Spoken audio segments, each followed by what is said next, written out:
भिवानी में मीडिया से रूबरू हुए सांसद दुष्यंत चौटाला ने 25 सितंबर गांव निनान के पास होने वाली सम्मान संकल्प रैली का निमंत्रण देते हुए बताया कि अजय चौटाला की कर्म भूमि में होने वाली सम्मान संकल्प रैली के लिए 22 एकड़ में टेंट लगाया गया है और उन्हें उम्मीद है कि रैली में 10 लाख के लगभग लोग पहुंचेंगे। सांसद दुष्यंत चौटाला ने कहा कि ये रैली देश की राजनीति में बड़ा बदलाव लाएगी। साथ ही उन्होंने प्रदेश सरकार पर 3 साल में 100 से ज्यादा जातीय व धार्मिक दंगे करवाने के आरोप लगाए। चौटाला साहब के आदेश अनुसार ये फैसला लिया गया है कि सारे कार्यकर्ता और सभी चौधरी देवीलाल के वो भक्तजन वो सभी एक बड़ी तादाद के अंदर भिवानी पहुंचकर और इस देश के अंदर एक बड़े राजनीतिक बदलाव के लिए भिवानी की धरती से आवाम करने का काम करेंगे। जो हालात आज देश के प्रदेश के एक तौर पर तो आर्थिक मंदी आज देश को देखने को मिली, उसके बाद चाहे वो नोटबंदी की दौर हो, जीएसटी की बात हो, आर्थिक बोझ सरकार द्वारा कमेरे वर्ग के ऊपर बनाया गया। लॉ एंड ऑर्डर की ऐसी सिचुएशन है कि 3 साल के अंदर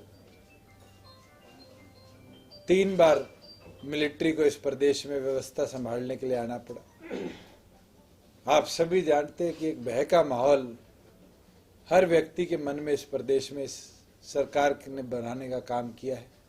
100 से ऊपर आज दंगे पिछले 1 साल में रजिस्टर हुए हैं प्रदेश के अंदर, जिसमें जातिगत भी है, धार्मिक भी है। आज किसान की आर्थिक हालात को ये सरकार निरंतर कमजोर करे जा रही है। दादरी का इंसिडेंट आपको पता है कि किस तरीके से 8 किसानों की जमीन नीलाम करने के आदेश आए और उसको सरकार ने कंट्रोल करना चाहा, मगर साथ के साथ अब हथीन का भी एक मामला है जहां किसानों की जमीन नीलाम करने के लिए कदम उठाए जा रहे हैं। आज युवा जहां ये सरकार 2 करोड़ और 1.5 लाख प्रदेश के अंदर रोजगार देने की बात करती थी, पिछले 3 सालों में 10,000 नौकरियां भी पक्के तौर पर ये प्रदेश के युवाओं को भी नहीं दे पाई। आज हर वर्ग पूरी तौर पर टूटा हुआ है और एक खास तौर पर चीज परसों सामने आई जब सरकार ने चौधरी देवीलाल के लगाए हुए पौधे बुढ़ापा पेंशन के अंदर भी 30% लोगों की कटौती करी। तो हमने तो हर वर्ग से ये मांग करी है कि वो आए, युवा हो, बुजुर्ग हो, हमारी माताएं बहनें हो, भिवानी की धरती से संकल्प लेकर जाए कि आज जिस तरीके से इस सरकार ने कमजोर किया है, आज सारे मिलकर उनके विरोध में अपनी आवाज को बुलंद करने का काम करेंगे।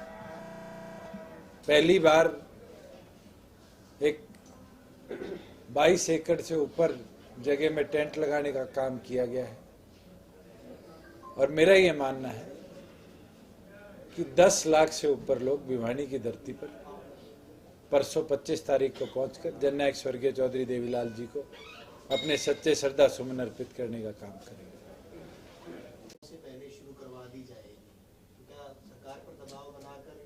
देखिए, हमने सतलुज यमुना लिंक की लड़ाई को सुप्रीम कोर्ट भी चौधरी ओम प्रकाश चौटाला जी लेकर गए और चौधरी प्रताप चौटाला जी के डिलीवरी पिटीशन के ऊपर सुप्रीम कोर्ट का जॉइंट ये फैसला आया था और हमने पंजाब के बॉर्डर को सील कर भी केंद्र सरकार तक ये संदेश भिजवाया था, जिससे अगले दिन सुप्रीम कोर्ट ने संज्ञान लेते हुए आदेश दिए थे कि जल्द से जल्द खुदाई का कार्य पूरा किया जाए। आज इस सरकार की ये मंशा है कि कांग्रेस के साथ हाथ मिलाकर हरियाणा के किसानों के साथ भेदभाव ये सरकार कर रही है और सतलुज यमुना लिंक को अकेले हरियाणा प्रदेश की लाइफ लाइन नहीं है।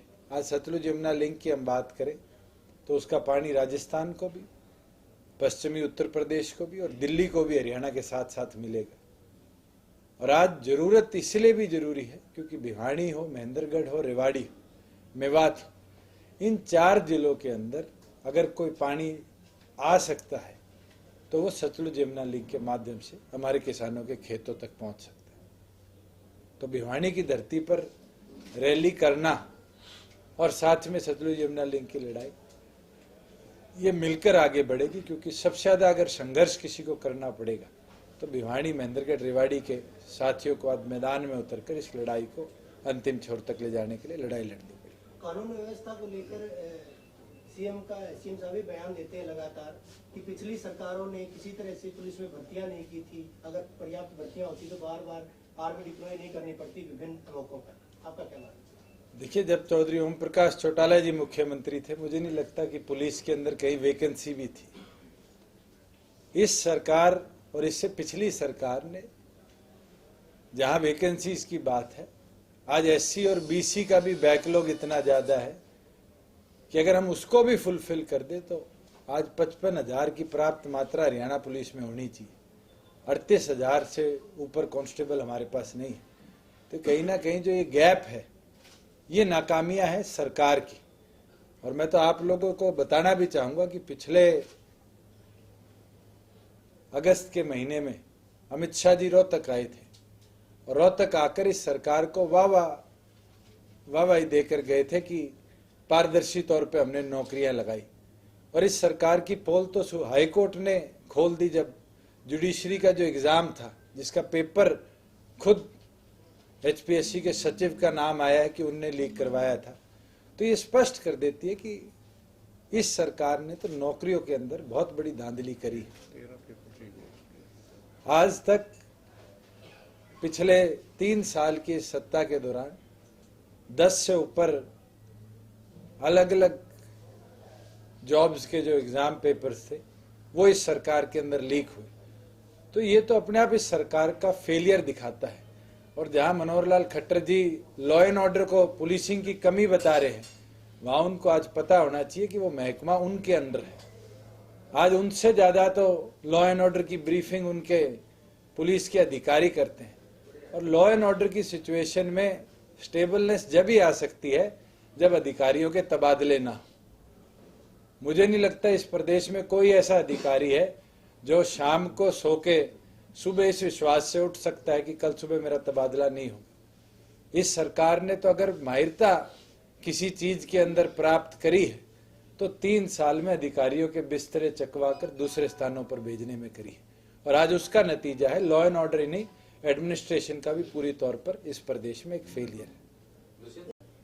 देखिए, जहां क्रूड ऑयल के प्राइसेस में एक बहुत बड़ी गिरावट पिछले 1.5 साल में आई है, उसके बावजूद इस सरकार की जो पॉलिसी है जिसके अंदर डेली रेट इंक्रीज की बात हो, इंडिपेंडेंस फ्यूल कंपनीज को दे दी गई हो, आज उसका नतीजा है कि हमारे देश में जो तेल की कीमत है वो पूरी दुनिया के अंदर लगभग सबसे ज्यादा है।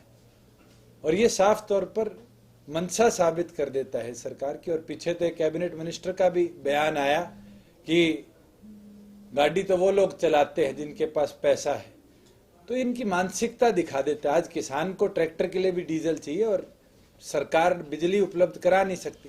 मगर कहीं ना कहीं इनकी ओछी सोच ये साबित कर देती है कि इनको मिडिल क्लास और गरीब आदमी के बारे में नहीं, सिर्फ टाटा बिरला अंबानी जैसे लोगों की जेबों में पैसा भरने में ज्यादा अपना ध्यान रखना। अनिल विज ने मांग की कि डेरा प्रेमी जो मरे हैं पंचकुला में उनको नौकरी और मुआवजा दिया जाए।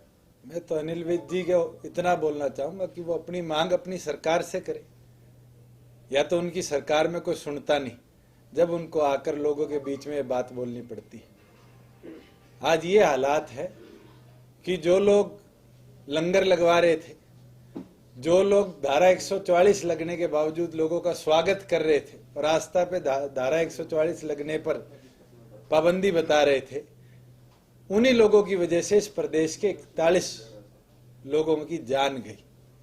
अनिल विज जी को इतना पता होना चाहिए कि 3 साल के शासन में 31, 41 और 8 इतने लोग पुलिस की गोलियों से मर चुके हैं क्योंकि उनकी सरकार का लॉ एंड ऑर्डर फेलियर रहा है।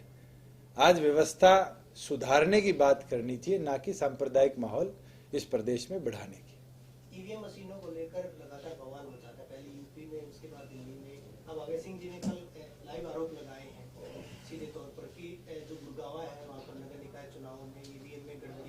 जो आई है, जिसके अंदर अगर आप वोट डालते हैं तो साथ के साथ आपके वोट को सिंबल के साथ आपको दिखना चाहिए और वो एक मशीन में पैक हो जाना चाहिए।